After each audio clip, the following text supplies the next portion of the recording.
Ready? Start. We have to pursue a more balanced policy of regional development so that adequate employment opportunities are made available in the more populated regions of the country. It cannot be a coincidence that the regions that have experienced a lower rate of economic growth are geographically identical to those with a higher rate of population growth, while analysts can debate whether it is development that enables the demographic transition or the other way round. Policy makers must deal with the reality of this imbalance. This means we have to provide new employment opportunities in less developed regions. Since private investment tends to go to better developed regions, the government has to step in to help backward regions. Given the paucity of state level resources, we have set up a backward regions grant fund to augment development assistance in these regions. We are also launching the National Employment Guarantee Program to ensure livelihoods in these regions. Not only will these measures enhance employment opportunities and incomes and hence have an effect on demographic trends, but they will also ensure a higher participation of women in our workforce. It is an accepted fact that increased participation of women in the workforce will ensure an earlier demographic transition, while the three-pronged approach of focused attention on women and girls, a general enhancement of educational and health levels, and balanced regional development must be the core of any population stabilization strategy. I would also like to draw attention to some aspect of our health programs. Far too long has the health sector been addressed through a series of vertical disease based programs. A focused target driven family planning program was another major program with poor results. Underlying all this was a general program to support primary health care. This vertical and horizontal fragmentation of health program, coupled with a great driven approach to population stabilization in the past, has distanced the entire gamut of health services from Aam Aadmi, who is the primary stakeholder in any service delivery program. At the same time, a better understanding of health behavior has led to a move away from target to an integrated approach to family welfare. In this framework, it is essential to break down the disease centric walls in our health programs and to increase the stakeholders' role in the management of health sector. This shall be our major program for future.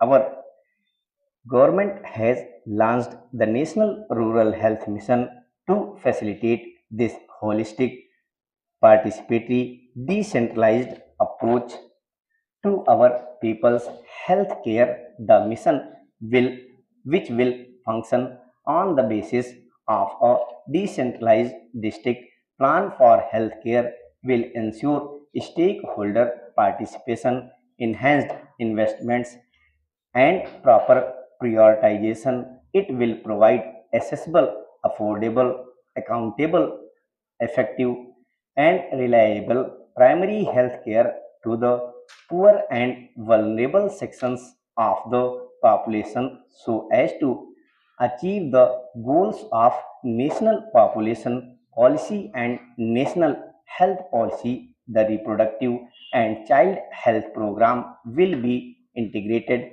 into the mission and become subsumed in it.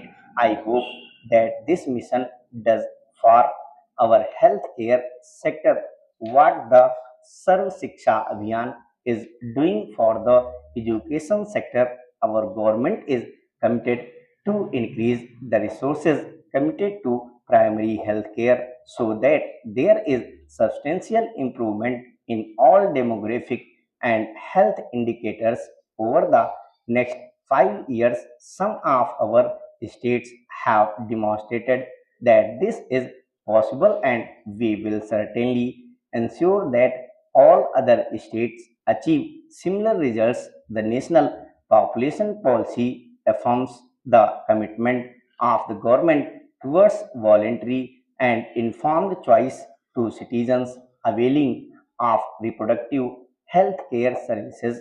The policy also reaffirm our commitment to a target free approach is administering family planning services. I would like to make it clear that our policy does not encourage incentives and disincentives, as they have at best only a marginal impact and sometimes may even cause resentment and non acceptance of the program. I sincerely believe that coercion of any kind to achieve population stabilization is unaccepted in a free society. Our government's approach places fertility reduction in the broader context of evolving an effective development strategy that focuses its attention on elimination of poverty, empowerment of women, and offers choice is limiting family size.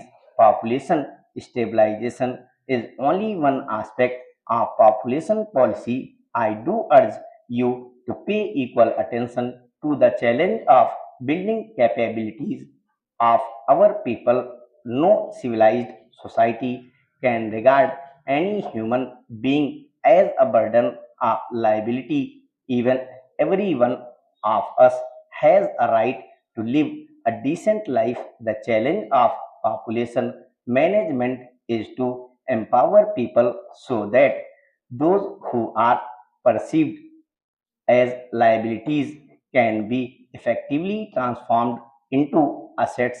A literate, gainfully employed, and socially, culturally, and economically productive person is a national asset in a country of over a billion people.